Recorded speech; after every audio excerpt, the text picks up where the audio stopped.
Hey, everybody. Thank you for joining us and welcome to the Founders in LA podcast. I'm your host, Ethan Cole, and this is an opportunity to shine the spotlight through the product lens on some of the exceptional founders we have as part of the LA community in an unedited, one-take organic conversation. With us today in the studio is Lee Robinson. We'll welcome him back. He's our first repeat guest, so welcome back, Lee. Oh, thanks for having me. I went from the first podcast to the first repeat guest. He was the first person in our revamped Founders in LA version back in August. So thanks for coming here, Lee. But first, a word from our sponsors. Founders in LA is brought to you by Nearshore. Nearshore is a trailblazer in nearshore outsourcing staff and augmentation. With over 15 years of experience offering exceptional Latin American software, data, product, and design talent for U.S. projects, Nearshore has revolutionized the way that companies scale their teams. They stand apart with 50% female leadership and are trusted by companies large and small and have been helping U.S. customers grow since before nearshoring was cool. Discover how Nearshore can power your tech goals and help you stay lean while scaling fast. Learn more at www.nearshore.com. That's www.nearsure.com. We're also brought to you by Unita. Unita Club is a co-working space that sets itself apart. With locations in El Segundo, Manhattan Beach, and Hermosa, Unita is where creativity flourishes. Unlike traditional offices, they provide an inspiring environment where ideas can thrive and businesses can grow. With Unita, there's no hidden fees, flexible terms, options for dedicated offices, and unlimited access to conference rooms, a photo studio, this podcast studio, plus stand-on 3D printers, and 24/7 access at any of their locations. They're local champions who support neighborhood businesses, open their event spaces to nonprofits, and celebrate art, music, and culture. Join Unita Club and experience co-working like never before. Learn more at www.unita.club. That's www.unita.club. Our guest today is Lee Robinson. He is the CEO and founder of Dyrt. That's D-Y-R-T. And Lee, welcome back. Could you remind us about Dyrt? And I believe the last time you were on here, you referred to it as the DoorDash of trash. It is true. We still offer the DoorDash of trash model for any smaller producers, but we've now transitioned at a much larger scale. So we didn't really understand how big the problem was until we really went live with the Fairmont hotel. And then after Techstars, we finished Los Angeles CleanTech Incubator, and they kept pushing us to go bigger and bigger. And it's, can we solve organics at a massive scale for massive businesses? So we can do it for businesses, and now we can do it for municipalities. And it starts with the data collection and then actually the processing, which most people, unsurprisingly, don't really want to deal with. Oh, interesting. I'd love to double click into the data part. So before you're actually doing the processing, and I'd love to double click into that again for our listeners, but which is the dirty work, which I think is part of your favorite. But talk to me about the data. Yeah, so there's all these government mandates saying, hey, you need to responsibly manage organics. That's everything from mulch to food waste. And mulch is pretty straightforward, but food waste is a lot more complicated because for the last forever, it's just been going in the trash can. So you have no idea how much you're producing. And we really brought this to light with the Fairmont Hotel and Bungalows when we started processing there. We were assuming somewhere between 150 and 250 pounds a day, but depending on the event, the holiday, the week, the season, you see giant fluctuations. And now, whenever we go talk to a new customer, and for example, we're talking to food facilities, they can easily push 100, 200 tons a week of organic waste coming out of there. And what would be defined as a food facility? So in Vernon, you probably might not know Vernon. It's in the middle of Los Angeles. They have 100+ food facilities. If you go buy something at Costco or you drink coffee from McDonald's, okay, it is prepared in Vernon.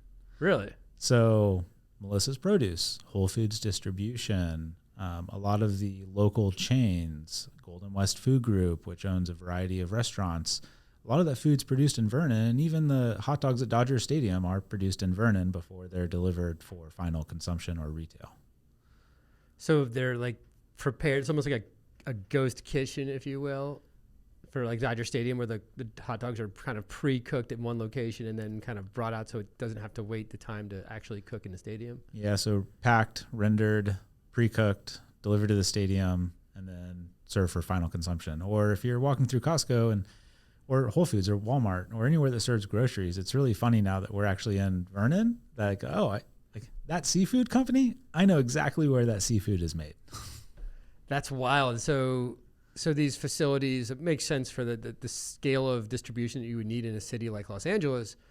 They are actually, that's where the work is being done for the preparation for the food. And you're saying that now that you guys have had a chance, you've gone live and you're identifying, hey, where really is the target space that we can attack something big. You're finding it's these food distribution facilities, and that there's now that we're counting the amount of waste, now we're paying attention to it, it's actually a larger problem than was anticipated when you first started. Oh, definitely. 60 to 80% of what's going in the trash bin is either organics or, unfortunately, recycling that we can manage well. But when you start to separate the organics out, you see just this massive reduction in trash. And then, the waste hauler will come and they'll pick up the trash with the organics and send it to the landfill anyways, because there's nowhere to send it.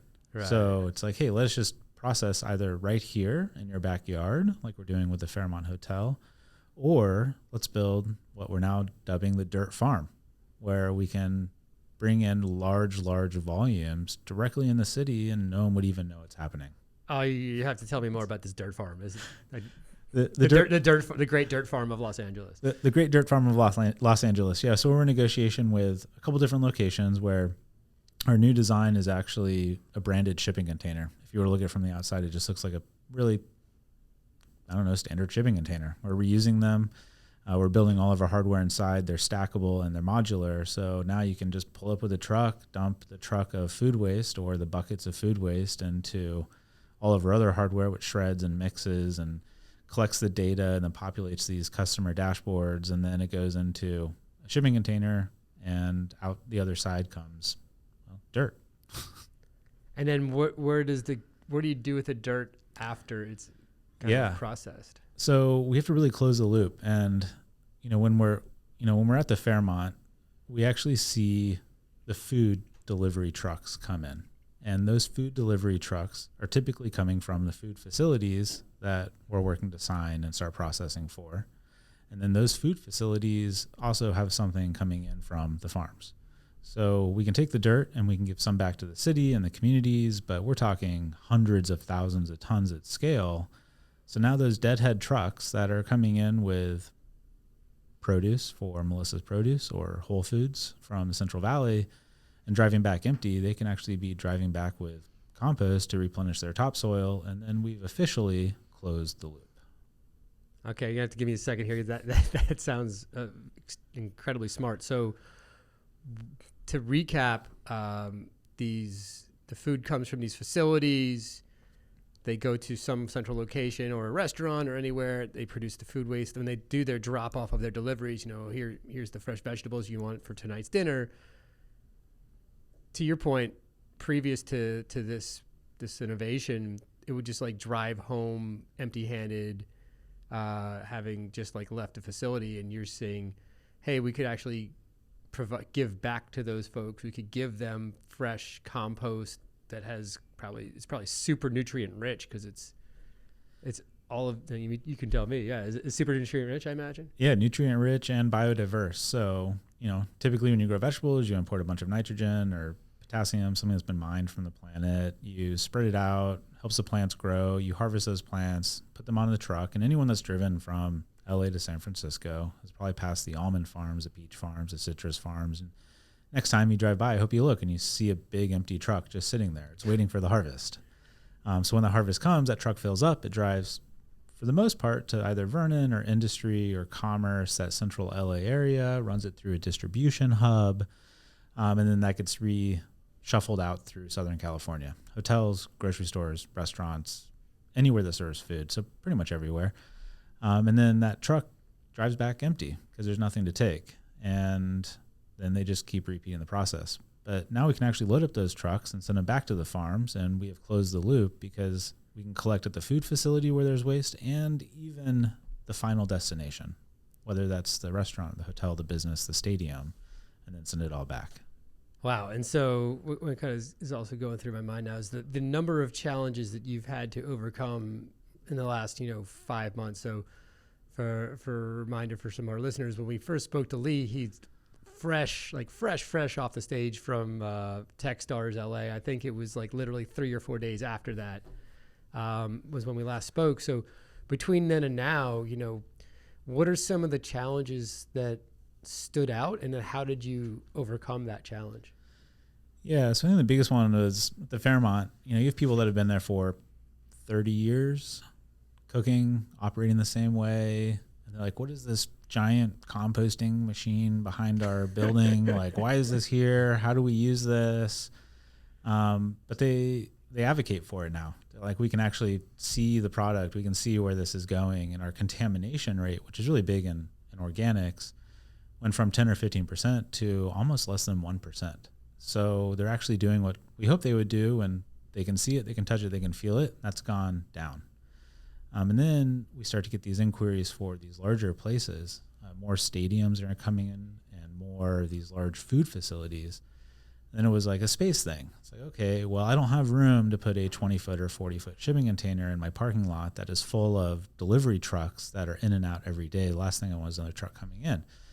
And so we said, hey, Vernon, like, what can we do? Like, well, let's find you a big empty field or abandoned warehouse, and let's just move it not 95 miles. Let's move it within our 5.2 square miles of a city.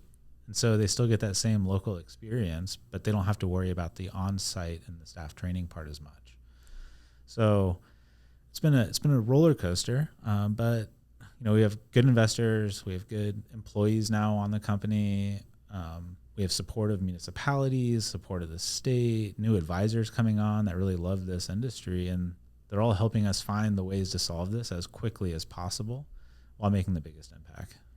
Is there like a particular challenge that you saw and faced, and how do you get through it? Is there one you can pick out? I know I can't imagine how many challenges you had to go in an early stage startup in 6 months. It's like an eternity. But is there anyone that stands out that you can call that? Hey, here's a challenge, and here's what we did to attack it.